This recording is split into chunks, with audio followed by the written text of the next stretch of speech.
కాత్యాయని వ్రతం గురించి తెలుసుకుందాం. వివాహం కాని యువతులు ధనుర్మాసంలో కాత్యాయని వ్రతాన్ని ఆచరించాలని శాస్త్రోక్తం మాట. గోపికలు శ్రీకృష్ణుని ఉపదేశంతో ఈ వ్రతం చేసి ఆయన్నే భర్తగా పొందినట్లు పురాణాలు చెబుతున్నాయి. శ్రీ గోదాదేవి కూడా ఈ వ్రతం ద్వారా శ్రీరంగనాథుడిని భర్తగా పొందినట్లు వర్ణించబడింది. తమిళనాడులో ఈ వ్రతాన్ని పావై నొంబుగా పిలుస్తారు. శ్రీరంగంలోని రంగనాథస్వామి ఆలయంలో ధనుర్మాస ఉత్సవాలు మహాఘనంగా జరుగుతాయి.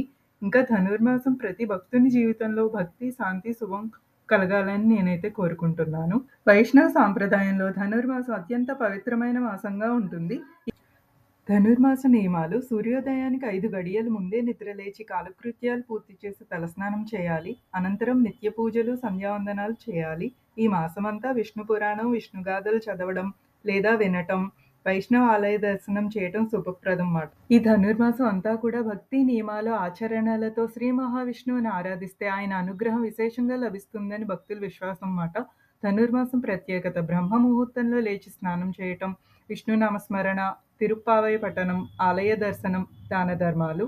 ఇంకా ధనుర్మాసంలో పూజ, నియమాలు, నైవేద్యాలు: తెల్లవారుజామున పూజలు, పాలు, పాయసం, బెల్లం, నెయ్యితో నైవేద్యాలు, తులసి దళాలతో పూజ, అన్నదానం, వస్త్రదానం చేయటం శ్రేయస్కరం. ఈ ధనుర్మాసంలోనే వచ్చే వైకుంఠ ఏకాదశి గురించి అయితే తెలుసుకుందాం. ధనుర్మాస శుక్లపక్ష ఏకాదశిని వైకుంఠ ఏకాదశిగా జరుపుకుంటారు. ఈ రోజు ఉపవాసం, జపం, ధ్యానం చేస్తే వైకుంఠ ద్వార దర్శన పుణ్యం లభిస్తుంది. ఈ ధనుర్మాసంలో ఏమైనా చేస్తే అది శూన్యమాసం కదా అంటారు, కానీ కాదు. ధనుర్మాసం శూన్యమాసం కాదు. ఇది భక్తి మార్గానికి అత్యంత శ్రేష్టమైన మాసం. ఈ నెలలో శుభకార్యాలు చేయకూడదా అంటే వివాహాలు, గృహప్రవేశాలు వంటి శుభకార్యాలు నిర్వహించరు.